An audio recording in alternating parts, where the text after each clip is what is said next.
Uplifting the young, well, that's another common goal the three presidential candidates have. They shared how they plan to connect with Singaporean youths and which pertinent issues they want to tackle. We will be starting with Mr. Tan for the next question. How do you plan to connect with young Singaporeans and involve them in writing the next chapter of the Singapore story? Mr. Tan, your time starts now. Young people, the best way to reach them is through social media. And social media keeps evolving. I'm very much up to date in social media, and I therefore would be able to connect with them and hear their views. I would also attend events of young people, and I want to give young people some advice. The advice that served me, and it will serve them as well. I was young once. I know what young people want. And my advice would be how they should manage their own finances. Do not overspend, have some savings. And I think this advice young people like very much from what I have, my interaction. So certainly I think some of these are very practical advice will reach out to the young people. And I hope that they find my advice to be useful. Thank you. Thank you, Mr. Tan. Mr. Ng, you are next. You have 1.5 minutes, and your time starts now. Reaching out to young Singaporeans using social media has been the central thrust of my campaign strategy.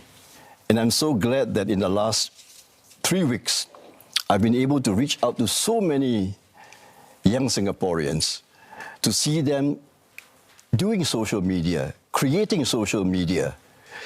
That is such an encouragement to me. I think the most important thing is for us to inspire hope in our younger generation for the future. I sense that there's a lot of anxiety about the future. They feel that the future is not going to give them as much opportunities as in the past. So we must have this ability to encourage our young that if they do study hard, if they work hard, Singapore has got plenty of opportunities for them. So I talk about the 3 elements: self-help, government help, presidential help.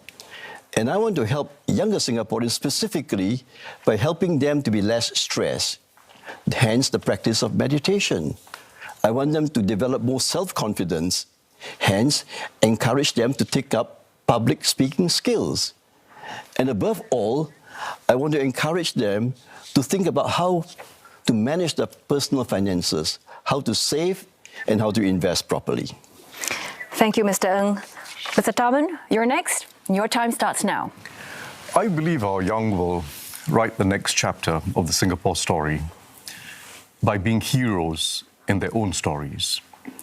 And I don't just mean those who start off as star students, star sportspersons, but every individual Singaporean. We have a lot more potential in each individual Singaporean than we often recognize. And it means not just telling everyone that it depends on them and they can make it, but tapping on the power of collective support, peer support, teachers taking a particular interest in the weaker student, giving them a chance, getting the reserves off the sidelines and letting them play in the first team once in a while, letting everyone be a hero in their own stories. That's the next Singapore chapter. And we can do it. We can do it in the arts, in the sports, in academia, in science, in technology. We've got a lot more potential than we often recognize. Our brightest days are ahead. Do you have anything else to add, Mr. Tharman? I've said it. Thank you.